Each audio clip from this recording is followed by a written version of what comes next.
what I think is actually really interesting about this deal is on the other side of it, like Amari Cooper being dealt for such little, by the Dallas Cowboys, who we've kind of entrusted with Kellen Moore and everything. So, maybe we could talk about that a little bit, because like the Cowboys scored over 30 points per game. They're the highest scoring offense in football last year, and they're the most yards on offense in football.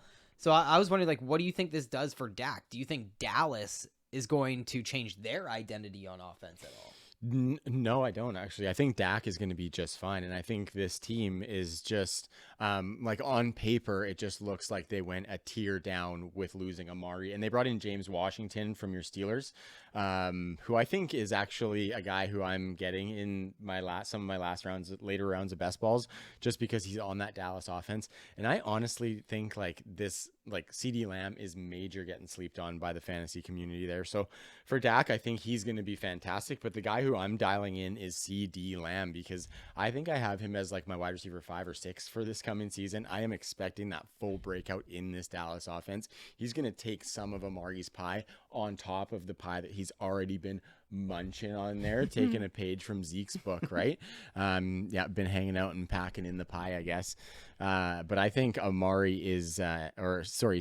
is the guy who is going to be the biggest beneficiary of Amari leaving, because he's going to take over fully that alpha role.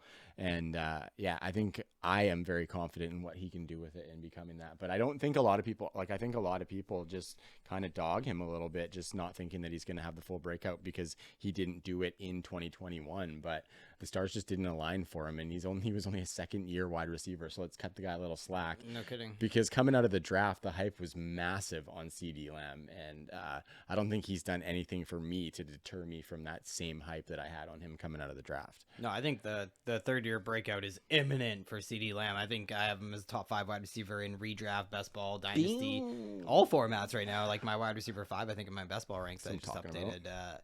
He was the wide receiver 8 last season from weeks 1 to 10. And then he was the wide receiver 39 from weeks 11 on. And he didn't score a single touchdown over the final 7 games, which I think is just kind of an anomaly from the highest scoring offense in football. But Lamb did, lead the league's best offense in targets, catches, yards per reception, yards after the catch, forced missed tackles in the pass game, you name it. Like, led Dallas in contested catches. The reason I think the touchdowns will come is because Amari is gone too. Amari and Lamb had 10 and 9 end zone targets in 2021 respectively, so 19 total, which is about as many as the rest of the team had combined last year. So CD could end up with just a stranglehold on the Cowboys end zone targets. You mentioned the pre-draft process. We all remember the contortion, the catch he made at the I could do that. At the combine drills that really lit up Twitter. That was one to remember. And the Cowboys could just have more end zone targets available this year, so long as this offense continues to hum, which I think we both think it will, because they led the NFL in so many offensive categories, but they were just 8th in red zone trips. So yeah, I think an increase in volume for Ceedee Lamp to the point where we could say CD is seeing like elite volume. Yeah, like 150 plus. Yeah, and the special season I think could easily be achieved with a spike touchdown season being the catalyst. Absolutely. What about Dalton Schultz really quick, Trav? Like, how high is too high for Dalton Schultz? Fucking fire him up, man. Yeah. I think I'll check my rankings and my tight end best ball rankings right now, but I think I definitely have him in my top 10. I think off top, you're gonna have Mark Andrews, Kyle Pitts, Travis Kelce, 8. Waller, Kittle. I got him at 8. Yeah, so you have Hawkinson ahead of him as well. Yeah, Goddard, and Waller. Homer has Goddard, I would imagine. Yeah, Homer has Goddard. Yeah.